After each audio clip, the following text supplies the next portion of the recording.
रामचरितमानस के बाल कांड के 15वें भाग में आप सब लोगों का स्वागत है। प्रभु ने धनुष के दोनों टुकड़े पृथ्वी पर डाल दिए।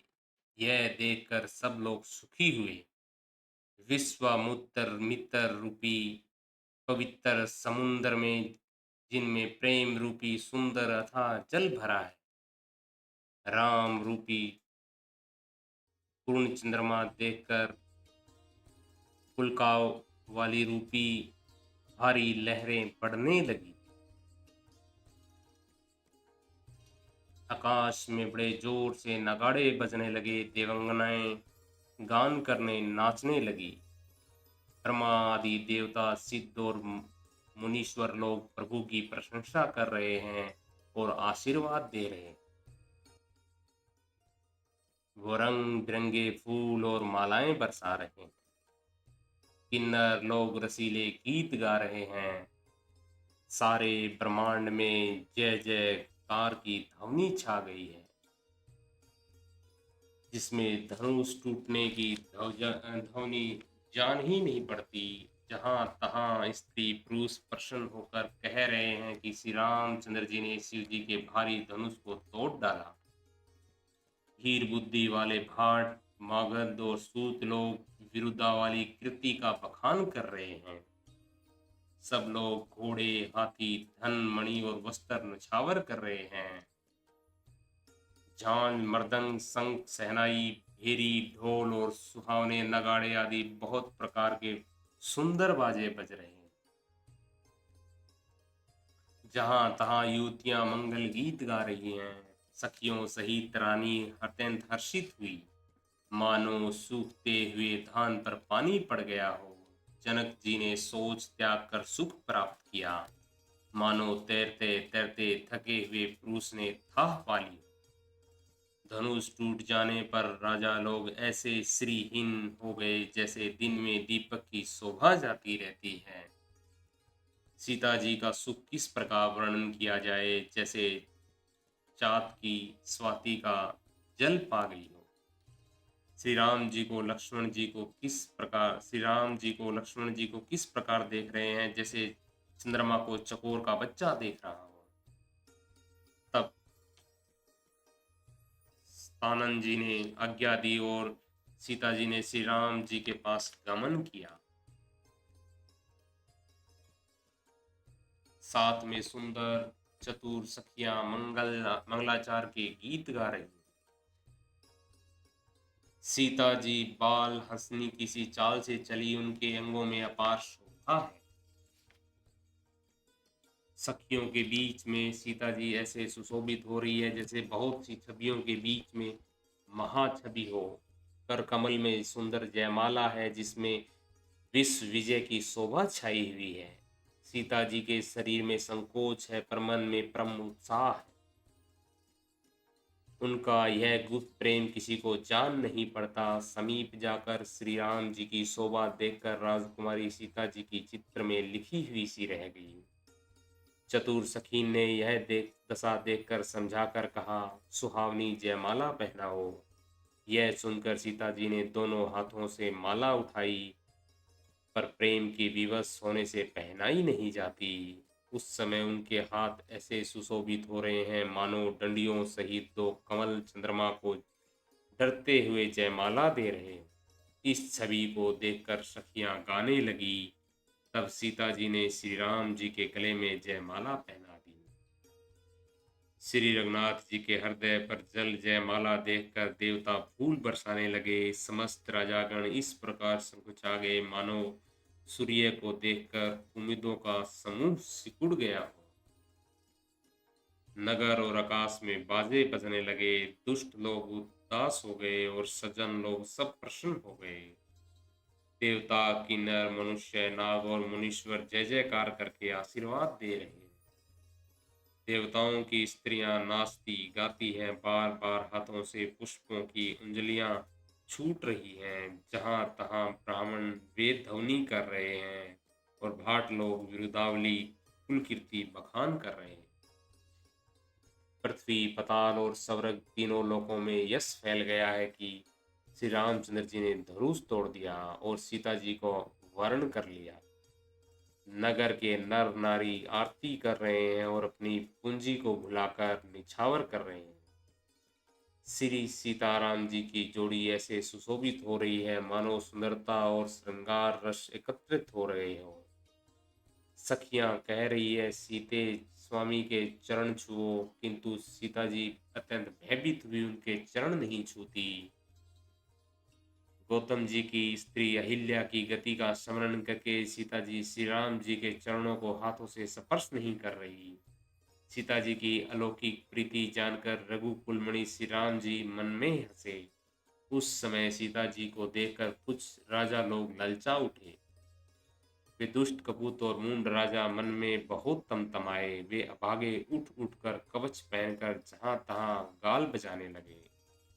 कोई कहता सीता को छीन लो और दोनों राजकुमारों को पकड़कर बांध लो। धनुष तोड़ने से ही चाह नहीं सरेगी, पूरी नहीं होगी। हमारे जीते जी राजकुमारी को कौन ब्याह सकता है। यदि जनक कुछ सहायता करें तो युद्ध में दोनों भाइयों सहित उसे भी जीत लो। ये वचन सुनकर साधु राजा बोले, यह राज समाज को देखकर तो लाज भी लजा गई। अरे तुम्हारा बल प्रताप वीरता बड़ाई और नाक तो धनुष के साथ ही चली गई। वही वीरता थी अब कहीं से मिली है। ऐसी दुष्ट बुद्धि तभी तो विधाता ने तुम्हारे मुख पर कालिख लगा दी। ईर्ष्या घमंड और क्रोध छोड़कर नेत्र भरकर श्री राम जी को देख लो। लक्ष्मण के क्रोध को प्रबल लगनी जानकर उनके पतंगे मत बनो। जैसे गरुड़ का भाग कौवा चाहे, सिंह का भाग खरगोश चाहे, बिना कारण ही क्रोध करने वाला अपनी कुशल चाहे, शिव जी से विरोध करने वाला इस प्रकार की संपत्ति चाहे। लोभी लालची सुंदर कृति चाहे, कामी पुरुष निष्कलंकता चाहे, क्या पा सकता है। और जैसे हरि के चरणों से विमुख मनुष्य परम गति मोक्ष चाहे, हे राजाओं, सीता के लिए तुम्हारा लालच भी ऐसा ही व्यर्थ है। कोलाहल सुनकर सीता जी संकित हो गई। तब सखियां उन्हें वहां ले गई जहां रानी सीता जी की माता थी। श्री रामचंद्र जी मन में सीता जी के प्रेम का बखान करते हुए स्वाभाविक चाल से गुरु के पास चले। रानियों सहित सीता जी सोच के वश है कि न जाने विधाता अब क्या करने वाले हैं। राजाओं के वचन सुनकर लक्ष्मण इधर उधर ताकते हैं, किंतु श्री रामचंद्र जी के डर से कुछ बोल नहीं सकते। उनके नेत्र लाल और भौहें टेढ़ी हो गई और वे क्रोध से राजाओं की ओर देखने लगे, मानो मत वाले हाथियों का झुंड देखकर सिंह के बच्चे को जोश आ गया हो। खलबली देखकर जनकपुर की स्त्रियां व्याकुल हो गई और सब मिलकर राजाओं को गालियां देने लगी। उसी मौके पर शिव जी के धनुष का टूटना सुनकर भृंग कुल रूपी कमल के सूर्य परशुराम जी आ गए। उन्हें देखकर सब राजा संकुचा गए, मानो बाज के झपटने पर बटेर लुक गए हों। गोरे शरीर पर विभूत बड़ी फब रही है और विशाल ललाट पर त्रिपुंड विशेष शोभा दे रहा है। सिर पर जटा है, सुंदर मुख सुंदर क्रोध के कारण कुछ लाल हो आया है। भौहें टेढ़ी और आंखें क्रोध से लाल हैं। सहज ही देखते हैं तो ऐसा जान पड़ता है मानो क्रोध कर रहे हैं। बैल के समान कंधे हैं, छाती और भुजाएं विशाल हैं। सुंदर यज्ञोपवीत धारण किए हुए, माला पहने और मृग चरक लिए, कमर में मुनियों का वस्त्र वल्कल और दो तरकस बांधे हैं। हाथ में धनुष बाण और सुंदर कंधे पर फरसा धारण किए हैं। शांत वेश है, परंतु करनी बहुत कठोर है। स्वरूप का वर्णन नहीं किया जा सकता, मानो वीर रसी मुनि का शरीर धारण करके जहाँ सब राजा लोग हैं वहां आ गया हो। परशुराम जी का भयानक वेश देखकर जब सब राजा भय से व्याकुल हो उठे और खड़े हुए और पिता सहित अपना नाम कह कहकर सब दंडवत प्रणाम करने लगे। परशुराम जी हित समझकर भी सहज ही उनकी ओर देख लेते हैं। वह समझता है मानो मेरी आयु पूरी हो गई। फिर जनक जी ने आकर सिर नवाया और सीता जी को बुलाकर प्रणाम करवाया। परशुराम जी ने सीता जी को आशीर्वाद दिया। सखियां हर्षित हुई और वहां अब अधिक देर ठहरना ठीक न समझकर वे श्यानी सखियां उनको अपनी मंडली में ले गई। फिर विश्वामित्र जी आकर मिले और उन्होंने दोनों भाइयों को उनके चरण कमलों पर गिराया। विश्वामित्र जी ने कहा, हे राम और लक्ष्मण, राजा दशरथ के पुत्र। उनकी सुंदर जोड़ी देखकर परशुराम जी ने आशीर्वाद दिया। कामदेव के भी मद को छुड़ाने वाले श्री रामचंद्र जी के अपार रूप को देखकर उनके नेत्र थकित स्तंभित हो रहे थे। फिर यह देखकर जानते हुए भी अनजान की तरह जनक जी से पूछते हैं कि कहो, यह बड़ी भारी भीड़ कैसी है। उनके शरीर में क्रोध छा गया, जिस कारण सब राजा आए थे। राजा जनक जी ने यह समाचार कह सुनाए। जनक जी के वचन सुनकर परशुराम जी ने फिरकर दूसरी ओर देखा तो धनुष के टुकड़े शरीर पृथ्वी पर गिरे हुए दिखाई दिए। अत्यंत क्रोध में भरकर वे कठोर वचन बोले, रे मूर्ख जनक, बता धनुष किसने तोड़ा। उसे शीघ्र दिखा, नहीं तो अरे मूंड, आज मैं जहां तक तेरा राज्य है वहां तक पृथ्वी उल्टा दूंगा। राजा को अत्यंत डर लगा, उसने जिसके कारण वे उत्तर नहीं देते। यह देखकर कुटिल राजा मन में बड़े प्रसन्न हुए। देवता, मुनि, नाग और नगर के स्त्री पुरुष कभी सभी सोच करने लगे, सबके हृदय में बड़ा भय है। सीता जी की माता मन में पछता रही है कि हाय विधाता ने अब बनी बनाई बात बिगाड़ दी। परशुराम जी का स्वभाव सुनकर सीता जी को आधा क्षण भी कल्प के समान बीतने लगा। तब श्री राम जी सब लोगों को भयभीत देखकर सीता जी को डरी हुई जानकर बोले। उनके हृदय में न कुछ हर्ष था न विषाद। हे नाथ, शिव जी के धनुष को तोड़ने वाला आपका कोई एक दासी होगा, क्या आज्ञा है, मुझसे क्यों नहीं कहते। यह सुनकर क्रोधी मुनि रिसाकर बोले, सेवक वह है जो सेवा का काम करे, शत्रु का काम करके तो लड़ाई ही करनी चाहिए। हे राम सुनो, जिसने शिव जी के धनुष को तोड़ा है वह सहस्त्र बाहु के समान मेरा शत्रु है। वह इस समाज को छोड़कर अलग हो जाए, नहीं तो सभी राजा मारे जाएंगे। मुनि के वचन सुनकर लक्ष्मण जी मुस्कुराए और परशुराम जी का अपमान करते हुए बोले, हे गुसाई, लड़कपन में हमने बहुत सी तन्हाइयां तोड़ डाली, किंतु आपने ऐसा क्रोध कभी नहीं किया। इसी धनुष पर इतनी ममता किस कारण से। यह सुनकर भृंगुवश की ध्वजा स्वरूप परशुराम जी कुपित होकर कहने लगे, अरे राजपुत्र, काल के वश होने से तुझे बोलने से कुछ होश भी नहीं है। सारे संसार में विख्यात शिव जी का यह धनुष क्या धनुही के समान है। लक्ष्मण जी ने हंसकर कहा, हे मुनि सुनिए, हमारे जान में तो सभी धनुष एक से ही है। पुराने धनुष के तोड़ने से क्या हानि लाभ। श्री रामचंद्र जी ने तो इसे नवीन के धोखे से देखा था, फिर यह तो छूते ही टूट गया। इसमें रघुनाथ जी का भी कोई दोष नहीं है। मुनि, आप बिना ही कारण किस लिए क्रोध करते हैं। परशुराम जी अपने फरसे की ओर देखकर बोले, हे दुष्ट, तूने मेरा स्वभाव नहीं सुना। मैं तुझे बालक जानकर नहीं मारता हूँ। अरे मूर्ख, क्या तुम मुझे निरा मुनि ही जानता है। मैं बाल ब्रह्मचारी और अत्यंत क्रोधी हूँ। स्त्रीय कुल का शत्रु तो विश्व भर में विख्यात हूँ। अपनी भुजाओं के बल से मैंने पृथ्वी को राजाओं से रहित कर दिया और बहुत बार उन्हें ब्राह्मणों को दे डाला। हे राजकुमार, सहस्त्र बाहु की भुजाओं को काटने वाले मेरे इस फरसे को देख। अरे राजा के बालक, तू अपने माता पिता को सोच के वश न कर। मेरा फरसा बड़ा भयानक है, वह गर्भ के बच्चे को भी का विनाश करने वाला है।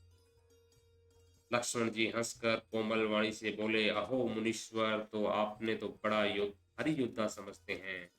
बार बार मुझे कुल्हाड़ी दिखाते हैं, फुहड़ से पहाड़ उखाड़ना चाहते हैं। उठाना चाहते हैं। यहाँ कोई कुम्भड़े की बत्ती का छोटा कच्चा फल नहीं जो तर्ज की सबसे आगे की उंगली को देखते ही मर जाती है। कुठार और धनुष बाण देखकर ही मैंने कुछ अभिमान रहित कहा था। भृंगु वंशी समझकर और यगो पवित देखकर जो कुछ आप कहते हैं उसे मैं क्रोध को रोककर सह लेता हूँ। देवता ब्राह्मण भगवान के भगत और गो, इन पर हमारे कुल में वीरता नहीं दिखाई जाती, क्योंकि उन्हें मारने से पाप लगता है और उनके हार जाने पर अपकीर्ति होती है। इसलिए आप मारे तो भी आपके पैर ही पड़ना चाहिए। आपका एक एक वचन ही करोड़ों वर्जों के समान है। धनुष बाण और कुठार तो आप व्यर्थ ही धारण करते हैं। इन्हें धनुष बाण और कुठार को देखकर मैंने कुछ अनुचित कहा हो तो उसे हे धीर महामुनि क्षमा कीजिए।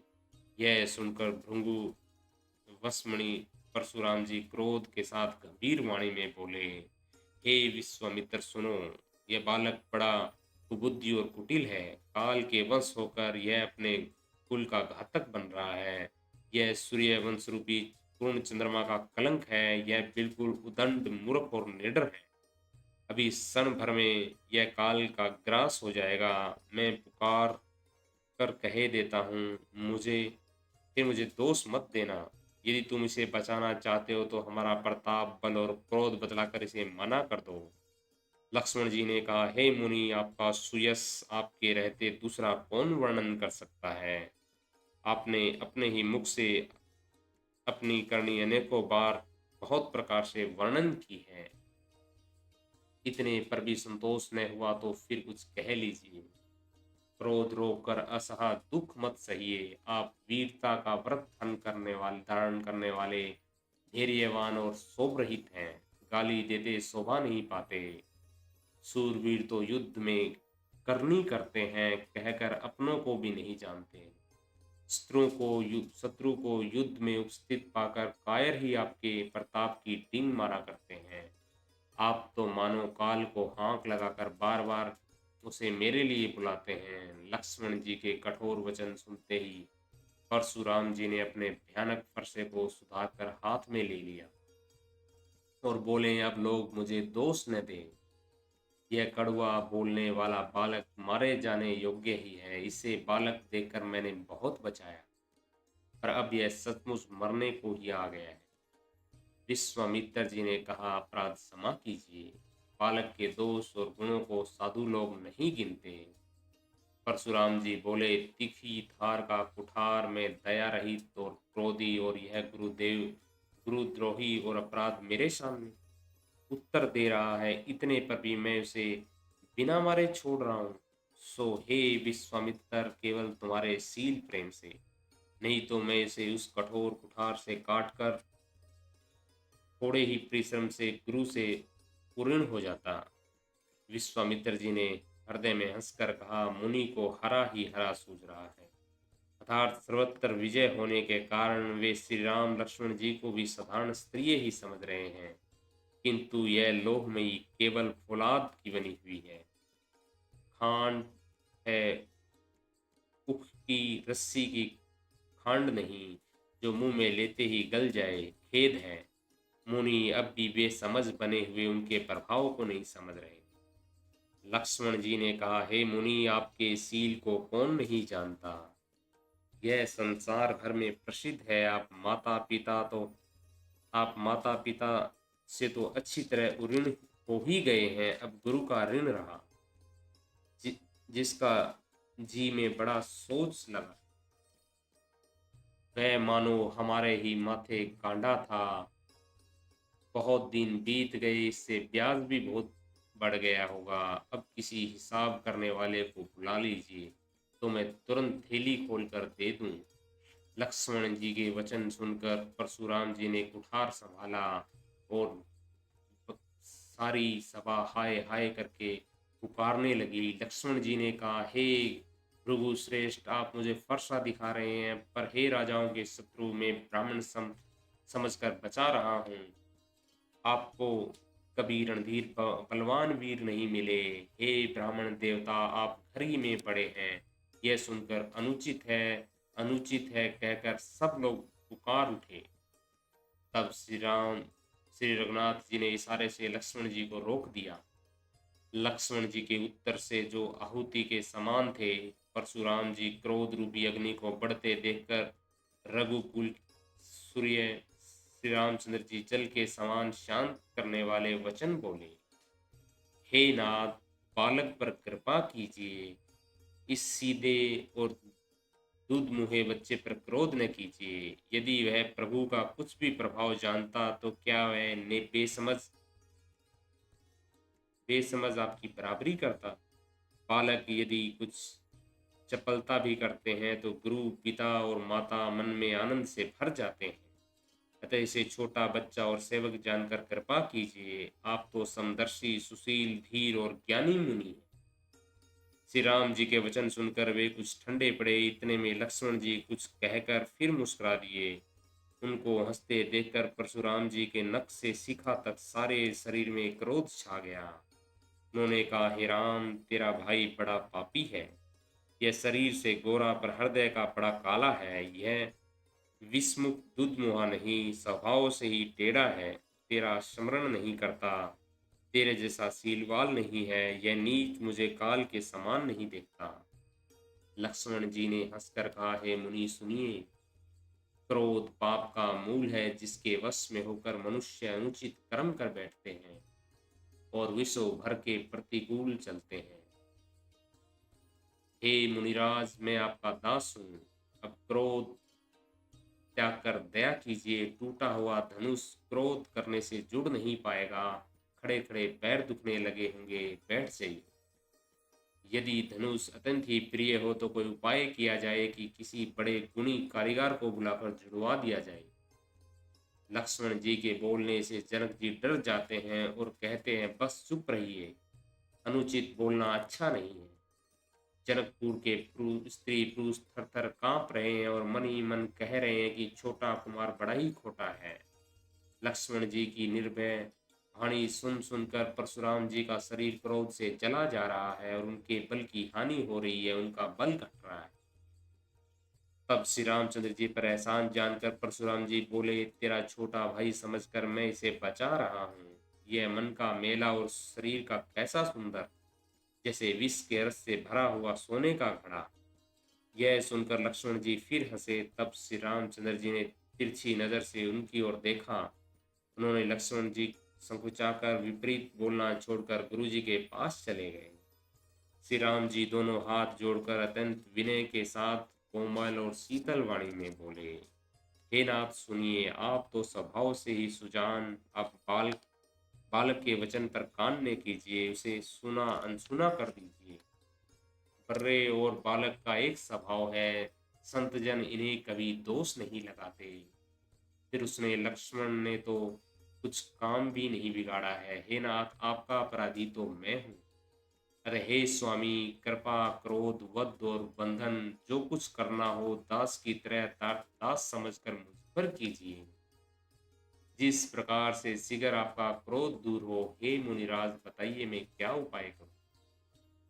मुनि ने कहा, हे राम, क्रोध कैसे जाए। अब भी तेरा भाई टेढ़ा ही ताक रहा है। उसकी गर्दन पर मैंने कुठार न चलाया तो क्रोध करके किया ही क्या।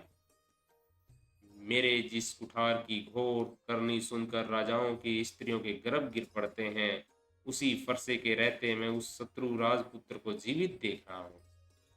हाथ चलता नहीं, क्रोध से छाती जली जाती है। राजाओं का घातक यह कुठार भी कुंठित हो रहा है। विधाता विपरीत हो गया है, इससे मेरा स्वभाव बदल गया।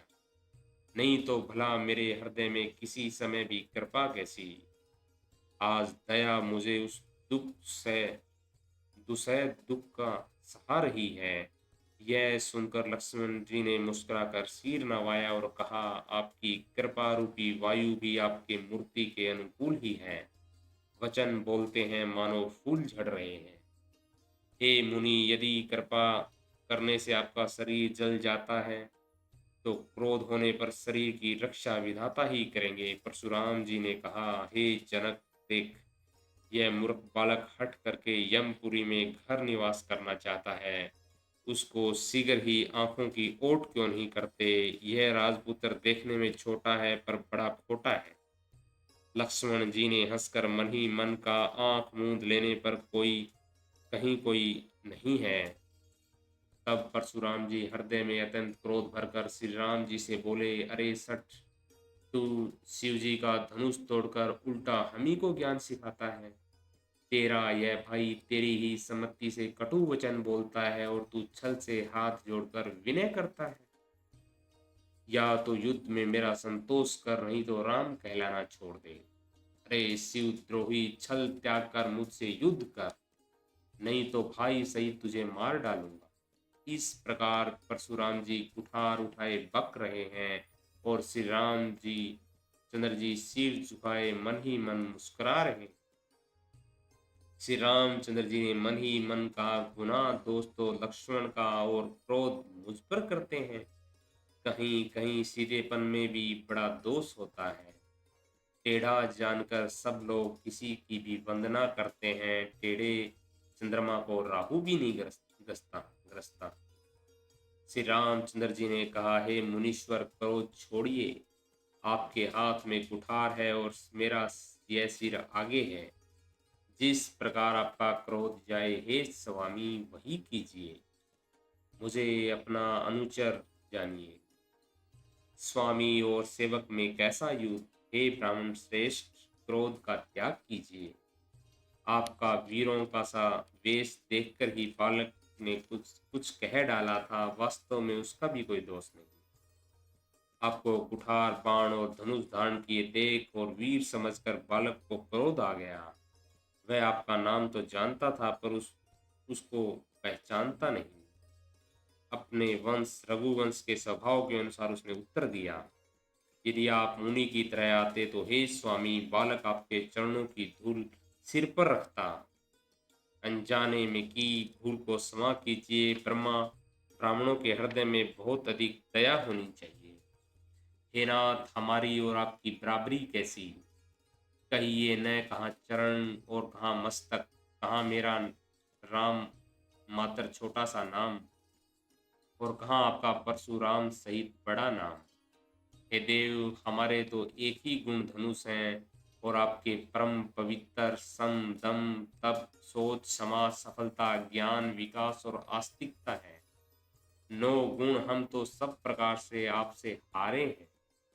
हे विपर, हमारे अपराधों को क्षमा कीजिए। श्री रामचंद्र जी ने परशुराम जी को बार बार मुनि और विप्रवर कहा। तब भृंगुपति परशुराम जी पित होकर अर्थात क्रोध की हंसी हंसकर बोले, तू भी अपने भाई के समान ही टेढ़ा है। तू मुझे निरा ब्राह्मण ही समझता है। मैं जैसा विप्र हूँ तुझे सुनाता हूँ। धनुष को स्त्रुवा, बाण को आहुति और मेरे क्रोध को अत्यंत भयंकर अग्नि जान। चतुरंगिनी सेना, सुंदर समिधाएं, यज्ञ में जलाने जाने वाली लकड़ियां हैं। बड़े बड़े राजा उसमें आकर बलि के पशु हुए हैं, जिनको मैंने उसी फरसे से काटकर बलि दिया। ऐसे करोड़ों जप युक्त रणयज्ञ मैंने किए हैं। अर्थात मैंने मंत्रोच्चारण पूर्वक स्वाहा शब्द के साथ आहुति दी जाती है, उसी प्रकार मैंने पुकार पुकार राजाओं की बलि दी है। मेरा प्रभाव तुझे मालूम नहीं है, इसी से तू ब्राह्मण के धोखे मेरा निरादर करके बोल रहा है। धनुष तोड़ डाला, इससे तेरा घमंड बहुत बढ़ गया है। ऐसा अहंकार है मानो संसार को जीत कर खड़ा है। श्री राम जी ने कहा, हे मुनि, विचार कर बोलिए। आपका क्रोध बहुत बड़ा है और मेरी भूल बहुत छोटी है। पुराना धनुष था, छूते ही टूट गया। मैं किस कारण अभिमान करूं? हे भृंगुनाथ, यदि यह सचमुच ब्राह्मण कहकर निरादर करते हैं तो सत्य सुनिए। फिर संसार में ऐसा कौन योद्धा है जिसे हम डर के मारे मस्तक नवाएं? देवता, दैत्य, राजा या बहुत से योद्धा, वे चाहे बल में हमारे बराबर हो, चाहे अधिक बलवान हो, यदि रण में हमें कोई ललकारे तो तो हम उससे सुखपूर्वक लड़ेंगे, चाहे काल ही क्यों न हो। स्त्रिय का शरीर धरकर जो युद्ध में डर गया, उस नीच ने अपने कुल पर कलंक लगा दिया। मैं स्वभाव से ही कहता हूँ, कुल की प्रशंसा करके नहीं, कि रघुवंशी रण में काल से ही भी नहीं डरते। ब्राह्मण वंशी ऐसी प्रभुता महिमा है कि जो आपसे डरता है वह सबसे निर्भय हो जाता है। अर्थात जो भय रहित होता है वह भी आपसे डरता है। श्री रघुनाथ जी के कोमल और हर रहस्यपूर्ण वचन सुनकर परशुराम जी की बुद्धि के पर्दे खुल गए।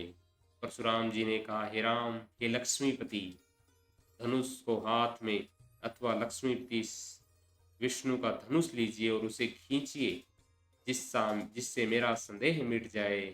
परशुराम जी धनुष देने लगे, तब वह आप ही चला गया। तब परशुराम जी के मन में बड़ा आश्चर्य हुआ। तब उन्होंने श्री राम जी का प्रभाव जाना, जिसके कारण उसका शरीर पुलकित और प्रफुल्लित हो गया। वे हाथ जोड़कर वचन बोले, प्रेम के हृदय में समाता न था। हे रघुकुल रूपी कमल वन के सूर्य, हे राक्षसों के कुल रूपी घने जंगलों को जलाने वाले अग्नि, आपकी जय हो। हे देवता, ब्राह्मण और गौ का हित करने वाले, आपकी जय हो। हे मद मोह क्रोध और भ्रम के हरने वाले, आपकी जय हो। हे विनयशील, कृपा और आदि गुणों के समुंदर और वचनों की रचना में अत्यंत चतुर, आपकी जय हो। हे सेवकों को सुख देने वाले, सब अंगों से सुंदर और शरीर में करोड़ों कामदेव की छवि धारण करने वाले, आपकी जय हो।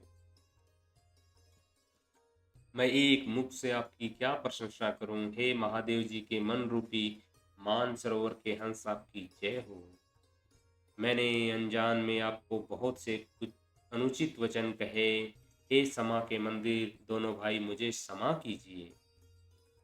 हे रघुकुल के पताका स्वरूप श्री रामचंद्र जी, आपकी जय हो, जय हो, जय हो। ऐसा कहकर परशुराम जी तप के लिए वन को चले गए। यह देखकर दुष्ट राजा लोग बिना ही कारण के मन कल्पित डर से श्री रामचंद्र जी से तो परशुराम जी भी हार गए। हमने इनका अपमान किया था, अब कहीं ये हमारा बदला न ले, इस व्यर्थ से डर गए। ये कायर चुपके से जहां तहां भाग लिए। देवताओं ने नगाड़े बजाए, वे प्रभु के ऊपर फूल बरसाने लगे। जनकपुर के स्त्री पुरुष सब हर्षित हो गए, उनका मोह में सूल मिट गया। खूब जोर से बाजे बजने लगे, सभी ने मनोहर मंगल साज सजाए। सुंदर मुख और नेत्रों वाली तथा कोयल के समान मधुर बोलने वाली स्त्रियां झुंड की झुंड मिलकर सुंदर गान करने लगी। जनक जी के सुख का वर्णन नहीं किया जा सकता, मानो जन्म का दरिद्री धन का खजाना पा गया हो। सीता जी का भय जाता रहा, वे ऐसी सुखी हुई जैसे चंद्रमा के उदय होने से चकोर की कन्या सुखी होती है। जनक जी ने विश्वामित्र जी को प्रणाम किया और कहा, प्रभु की ही कृपा से श्री रामचंद्र जी ने धनुष तोड़ा है। दोनों भाइयों ने मुझे कृतार्थ कर दिया है। हे स्वामी, अब जो उचित हो सो कहिए। मुनि ने कहा, हे चतुर नरेश, सुनो, यूं तो विवाह धनुष के अधीन था। धनुष के टूटते ही विवाह हो गया। देवता, मनुष्य और नाग सब किसी को यह मालूम है। तथापि तुम जाकर अपने कुल का जैसा व्यवहार करो, ब्राह्मणों कुल के बूढ़ों और गुरुओं से पूछकर और वेदों में वर्णित जैसा हो वैसा आचरण करो। नमस्कार भगत जन।